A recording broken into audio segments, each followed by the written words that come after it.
ஹalleluya, good morning. நல்லா இருக்கீங்களா? கடந்த இரவு நிம்மதியாக தூங்கினீர்களா? என்னது, தூக்கம் வரலையா? எதுக்குங்க? மனசு சரியில்லைன்னா தூக்கம் வராதுங்க. அனாவசியமான பதட்டத்துக்கு இடம் கொடுத்தால் தூக்கமே வராது. நாளைக்கு நிறைய வேலைகள் செய்யணும் எப்படி என்று யோசித்துக் கொண்டிருக்கும் போது தூக்கம் எப்படி வரும்?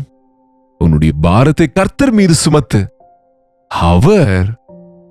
அவர் விசாரிக்கிறவராய் இருக்கிறபடியால் உம்மை உறுதியாய் பற்றி கொண்ட மனதை உடையவனை பூரண சமாதானத்துடன் காத்துக் கொள்வீர் என்று வேதம் சொல்லுகிறது இல்ல? அதனாலதான் தூங்க போகும் முன்பு ஜபத்திலே தேவனுக்கு முன்பு உங்க பாரங்களை, பிரச்சனைகளை, வேலை சுமைகளை அவர் மீது சுமத்துங்கள். அப்போது நிம்மதியாக உங்களால் தூங்க முடியும். ஆண்டவரை துதித்துக் கொண்டு எழுந்து முன்னுக்கு போக முடியும். ஒரு சிறிய ஜபம். பரிசுத்தரே, உமக்கு நன்றி ஆண்டவரே.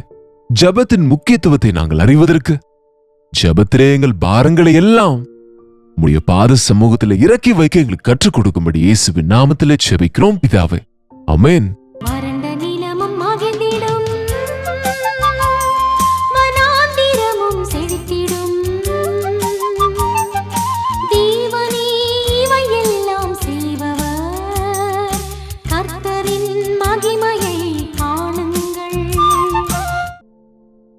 அநேக முறைங்க நமக்கு உடல்நல பிரச்சனைகளும் மனது கெட்டு போவதற்கும் காரணம் நாம நினைப்போம் யாரோ நம்முடைய மனதை கெடுத்து விட்டார்கள் என்று.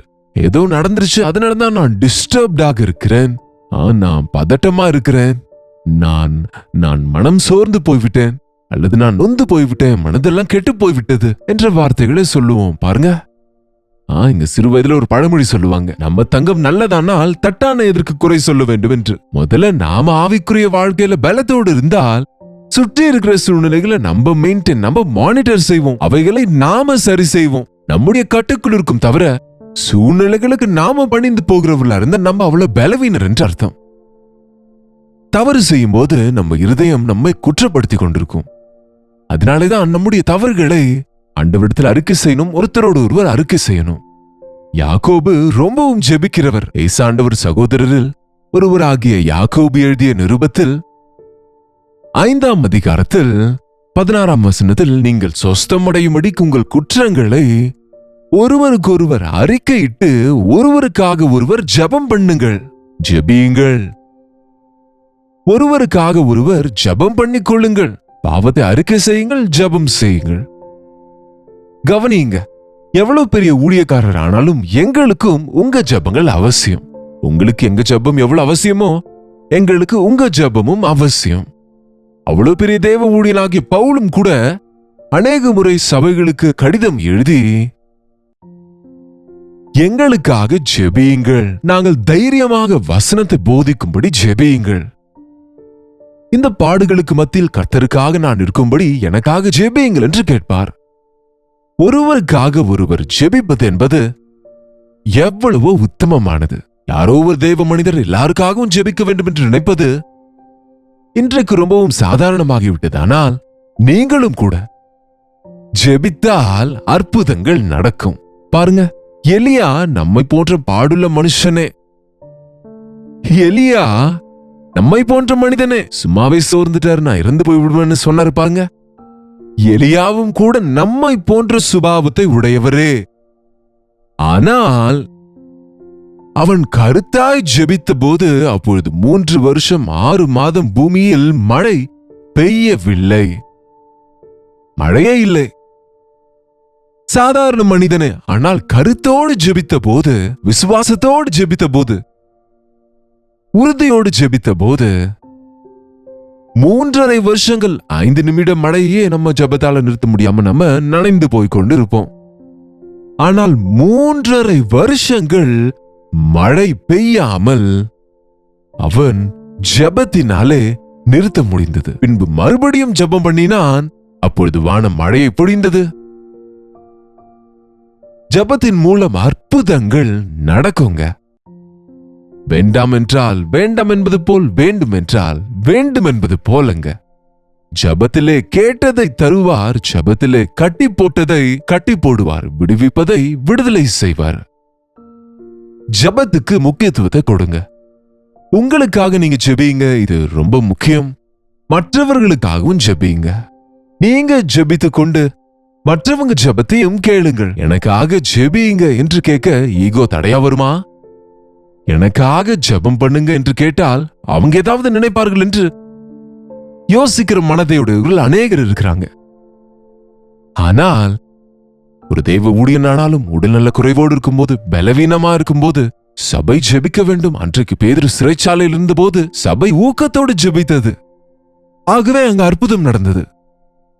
விசுவாசிகள் ஜெபிக்க வேண்டும். ஏனென்றால் நம்முடைய ஜெபம், முக்கியமாய் ரட்சிக்கப்பட்ட பிறகு உங்க ஜெபம் மிகவும் சக்தி உள்ளதா இருக்கிறது. பாருங்க, அங்கேயே கீழே எழுதி இருக்கிறது, ஒருவருக்காக ஒருவர் ஜெபியுங்கள். நீதிமான் செய்யும் ஊக்கமான வேண்டுதல் மிகுந்த பலனுள்ளதா இருக்கிறது. நீதிமானுடைய விண்ணப்பம், நீதிமானுடைய ஜெபம், நீதிமான் மற்றவர்களுக்காக செய்கிற ஜெபம், நீதிமான் தேவனிடத்திலே செய்கிற தேவனுடைய அற்புதங்களுக்காக செய்கிற ஜெபம் என்பது பலன் உள்ளது, மிகவும் பலன் உள்ளதா இருக்கிறது. மோசே ஜெபித்த போது அற்புதங்கள் நடந்தது. சிவந்த சமுத்திரம் இரண்டாய் பிளந்தது. அன்மலையிலிருந்து தண்ணீர் வந்தது. வானத்திலிருந்து மன்னா வந்தது. யோசுவா ஜெபித்த போது சூரியனையும் சந்திரனையும் நிறுத்த முடிந்தது. எஸ், நீதிமானுடைய ஜெபம் பலன் உள்ளது. எஸ், தானியேல் ஜெபித்த போது சிங்கத்தின் வாய்களை மூட முடிந்தது. நம்முடைய வாழ்க்கையில ஜெபத்தின் முக்கியத்துவத்தையும் ஜெபத்தின் பலத்தையும் அறிவதில்லை. ஒவ்வொன்றுக்கும் நம்ம பயந்து போய்விடுகிறோம். மற்றவர்களை பார்த்து அவங்க துன்பங்களையும் அவங்க வருத்தங்களையும் பார்த்து அவங்க உறவுகளை பார்த்து எனக்கு எதற்கென்று நினைக்கிறோம் தவிர, அவர்களுக்காக நாம ஜெபித்தால், விண்ணப்பம் செய்தால், நீதிமானுடைய ஜெபம், அதுவும் எப்படிப்பட்ட ஜெபம்? ஊக்கமான ஜெபம் மிகுந்த பலன் உள்ளதாக இருக்கிறது. நீதிமான் நீதிமான் சொல்லுகிறீங்க, எங்க இருக்கிறாங்க நீதிமான்? நீதிமான் ஒருவனும் இல்லையே என்று வேதம் சொல்லுது. கரெக்ட் தான், நீதிமான் ஒருவனும் இல்லை. எல்லாரும் பாவம் செய்து தேவன் தந்த மகிமையை இழந்து விட்டோம். உங்களுக்கு தெரியுமா, நமக்குள் அநேகர் ரட்சிக்கப்பட்ட போது அவர் இரத்தத்தாலே கழுவப்பட்டோம், பரிசுத்தப்படுத்தப்பட்டோம், நீதிமான்களாக மாற்றப்பட்டோம். பாருங்க, ஒரு முறை கொரிந்தியருக்கு எழுதிய 1 நிருபம் 6வது அதிகாரம், கொரிந்தியருக்கு எழுதிய 1 நிருபம் 6ஆம் அதிகாரம் 9ஆம் வசனத்தில், அநியாயக்காரர் தேவனுடைய ராஜ்யத்தை சுதந்திரிப்பதில்லை என்று அறியீர்களா? வஞ்சிக்கப்படாதிருங்கள். வேசி மார்க்கத்தாரும், விக்கிராராதனைக்காரரும், விபச்சாரக்காரரும், சுய புணர்ச்சிக்காரரும், ஆண் புணர்ச்சிக்காரரும், திருடரும், பொருளாசைக்காரரும், வெறியரும், உதாசீனரும், கொள்ளைக்காரரும் தேவனுடைய ராஜ்யத்தை சுதந்திரிப்பது இல்லை. உங்களில் சிலர் இப்படிப்பட்டவர்களாக இருந்தீர்கள். ஆயினும் கர்த்தராகிய இயேசுவின் நாமத்தினாலும் நமது தேவனுடைய ஆவியினாலும் நீங்கள் கழுவப்பட்டீர்கள், பரிசுத்தமாக்கப்பட்டீர்கள், நீதிமான்களாக ஆக்கப்பட்டீர்கள். கிறிஸ்துவுக்குள் இருக்கிறவன் புதிய சிருஷ்டி. அறியாமையிலே, அவிசுவாசத்திலே, அநியாயக்காரராக நம்ம அசுத்தராக இருந்த போது நமக்காக கர்த்தர் பலியானது நிமித்தம் அவர் இரத்தத்தினாலே சகல பாவத்தையும் நீக்கி நம்மை சுத்திகரித்து, அவர் நம்மை கழுவி பரிசுத்தப்படுத்தி நீதிமான்களாக்குகின்றார். கிறிஸ்துவின் இரத்தத்திலே, வசனத்திலே நாம கழுவப்படுகிறோம். கிறிஸ்துவின் இரத்தத்தினாலே, பரிசுத்தாவின் அக்கினியினாலே, கிறிஸ்துவின் இரத்தத்தாலே கழுவப்படுகிறோம். வசனத்தின் மூலம் கழுவப்படுகிறோம். பரிசுத்தாவின் அக்கினியினாலே பரிசுத்தமாக்கப்படுகிறோம். பிதா நம்மை, நீ நீதிமான், you are checked, you are pure, because உன் பாவங்கள் எல்லாம் கிறிஸ்துவின் இரத்தத்திலே கழுவப்பட்டிருக்கிறது என்று பிதா நம்மை ஏற்றுக்கொள்கிறார். ரட்சிக்கப்பட்ட நீங்கள் மற்றவர்களுக்காக ஜெபித்தால், நீதிமான் என்றால், அதாவது கிறிஸ்துவின் இரத்தத்தில் கழுவப்பட்ட நாம் ஆவலோடு ஜெபித்தால், ஊக்கத்தோடு ஜெபித்தால், இது ரொம்ப முக்கியமானதுங்க. நீதிமானுடைய ஊக்கமான ஜெபம் பெரிய காரியங்களை செய்யும். எலியா கருத்தோடு ஜெபித்த போது அங்கே அற்புதங்கள் நடந்தது. ஜெபத்தின் மூலம் அசாத்தியங்களை சாத்தியங்களாக செய்ய முடியும். இன்றைக்கு புதன்கிழமை வார நடுவே உபவாச கூட்டம் நம்முடைய சபையில நடக்கிறது. நம்முடைய சபை மக்கள், நீங்க கலந்து கொள்ளுங்க. வாரத்தின் நடுவே வேலைகள் இருந்தாலும் ஊக்கத்தோடு அநேகர் வந்து கலந்து கொள்கிறீர்கள். நீங்க எவ்வளவாக ஜெபத்தை நேசிக்கிறீர்களோ என்று அறிந்து அதற்காக கர்த்தரை நான் துதிக்கின்றேன். உங்களில் அநேகர் ஒவ்வொரு நாளும் அனுதின தியானம் பார்க்கிறீர்கள். ஆனால் உங்களுடைய சபைகளில் நடக்கிற ஜெப கூட்டங்களுக்கு போகாமல் உங்க வேலைகள்ல விழுந்து தேவ சமூகத்தை நீங்கள் அலட்சியம் பண்ணுகிறவர்களா இருக்கிறீங்க நினைக்கிறேன். இது சரியான விதம் கிடையாது. நீங்க குறைந்தது வாரத்திற்கு 2 முறை நடக்கும் உபவாச கூட்டங்களில் நீங்களும் கூட கலந்து கொள்ளுங்கள். நீங்களும் கூட ஜெபியுங்க. உங்க குடும்பத்தினருக்காக ஜெபியுங்கள். உங்க நண்பர்களுக்காக ஜெபியுங்கள். நம்முடைய தேசத்துக்காக ஜெபிப்போம். இந்த உலகத்திற்காக ஜெபிப்போம். இயேசு கிறிஸ்துவின் வருகை மிக சீக்கிரத்தில் இருக்கிற இந்த காலத்திலே இன்னும் எத்தனையோ பேர் ரட்சிக்கப்படாதவர்களா இருக்கிறார்கள். மனம் திரும்புதல் இல்லாதவர்களா இருக்கிறாங்க. எல்லா இடத்தில் இருக்கும் அனைவரும் ரட்சிக்கப்பட வேண்டும் என்று தேவன் கட்டளையிட்டு இருக்கின்றார்.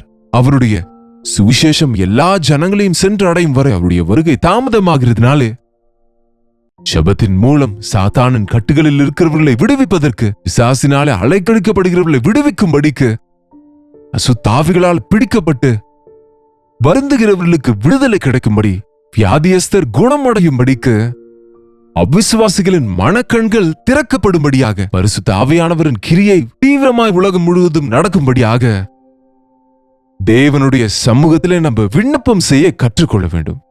கர்த்தரிடத்தில் விண்ணப்பம் செய்கிறவர்களே, நீங்கள் ஓய்ந்திருக்காதிருங்கள், அவரையும் ஓய்ந்திருக்க விடாதிருங்கள் என்று தேவனுடைய வசனத்தில் சொல்லியிருக்கிறபடி நமக்காக பிதாவின் வலது பார்சத்தில் உட்கார்ந்து விண்ணப்பிக்கும் ஆண்டவரை போல நாமும் கூட ஒருமனப்படுவோம். நம்மை சுற்றி இருக்கிற சூழ்நிலைகளை, நம்மை சுற்றி இருக்கும் சாத்தானின் கட்டுகளில் இருக்கிறவர்களுக்காக, உலக சூழ்நிலைகளுக்காக, தேச சூழ்நிலைகளுக்காக, எல்லா மனிதருக்காகவும், அதிகாரிகளுக்காகவும், ராஜாக்களுக்காகவும் விண்ணப்பம் செய்ய வேண்டிய மிக முக்கியமான நேரத்துல, காலத்துல நாம இருக்கிறோம். அது பாஸ்டர்மார்களோட வேலை யாராவது செய்வார்கள் என்று நினைக்காமல், கிறிஸ்துவின் ரத்தத்தில் கழுவப்பட்ட ஒவ்வொருவரும் ஒரு தாயாக, ஒரு தகப்பனாக, ஒரு வாலிபனாக நீங்க சுத்த இருதயத்தோடு ஜெபித்தால் உங்கள் மூலமாக தேவன் தம் அற்புத காரியங்களை உன் ஜெபத்தின் மூலம் செய்வாருங்க. ஜெபிப்போம். பரிசுத்தரே, எமக்கு நன்றி ஆண்டவரே. எங்களுக்கு ஜெபிக்க கற்றுத்தாரும். விசுவாசத்தோடு ஜெபிக்கிற ஜெபத்தை கற்றுத்தாரும். ஊக்கத்தோடு ஜெபிக்கிற ஜெபத்தை கற்றுத்தாரும். மனப்பூர்வமாய் ஜெபிக்கிற ஜெபம் கற்றுத்தாரும். வாக்கு கடங்காத பெருமூச்சுகளோடு நாங்கள் ஜெபிக்கும்படிக்கு பரிசுத்த ஆவியானவர் எங்கள் மீது ஊற்றும் அப்பா. யாருக்காக எந்த விஷயம் எப்பொழுது செய்ய வேண்டும் என்பது எப்போதுக்கு அப்போது பரிசுத்த ஆவியானவராலே ஏவப்பட்டு சோதனையில் பிரவேசிக்காதபடி விழித்திருந்து ஜெபிப்பதற்கும் ஊக்கத்தோடும் ஜெபிக்கும்படியாக, அற்புதங்களை பார்க்கும்படியாக, எங்கள் ஒவ்வொருவருக்கும் உதவி செய்யும்படியாக இயேசுவின் நாமத்திலே ஜெபிக்கிறோம் பிதாவே. ஆமென். நம்முடைய பிதாவாகிய தேவனுடைய அன்பும் குமாரனாகிய இயேசு கிறிஸ்துவின் கிருபையும் பரிசுத்த ஆவியானவருடைய அந்யோன்யமும் ஐக்கியமும் கூடி வந்திருக்கிற நம் அனைவருக்கும் இப்பொழுதும் சதா காலமும் துணையாக இருப்பதாக. ஆமென். தேவனுக்கு ஸ்தோத்திரம். உங்களுடைய ஜெப விண்ணப்பங்களை, பாரங்களை எங்களுக்கு தெரியப்படுத்த விரும்பினால் 8939801234 ஒரு டெக்ஸ்ட் அல்லது வாய்ஸ் மெசேஜ் மூலமாக வாட்ஸ்அப் பண்ணுங்க. உங்களுடைய பட்சத்துல நாங்க ஜெபிக்கிறோம். நீங்களும் ஜெபிங்க. தேவன் அற்புதமாக நம்முடைய ஆவிக்குரிய வாழ்க்கையை ஆசீர்வதிப்பார். உங்களுடைய ஜெபங்கள் மூலம், நீதிமானின் ஊக்கமுள்ள ஜெபங்கள் மூலம் எத்தனையோ அற்புதங்கள் நம்மிலும், நம்மை சுற்றி இருக்கிறவர்களிலும், உலகத்திலும் நடத்த வேண்டும் என்று தேவன் விரும்புகிறாரு. ஊக்கத்தோடு நம்ம ஜெபிப்போம். ஆவிக்குரிய ஆசீர்வாதங்களை பெற்றுக்கொள்வோம். கர்த்தருக்கு சித்தமானால் நாளைக்கும் இதே நேரத்தில் அனுதின தியான நிகழ்ச்சியில் கர்த்தருடைய வார்த்தையோடு உங்களை மீண்டும் சந்திக்கிறேன். நீங்களும் தொடர்ந்து இந்த நிகழ்ச்சியை ஒவ்வொரு நாளும் மறக்காம பாருங்க. நிச்சயமா பார்ப்பீங்க இல்லையா? அதுவரை கர்த்தருடைய கிருபை உங்களுக்கு துணையாக இருப்பதாக.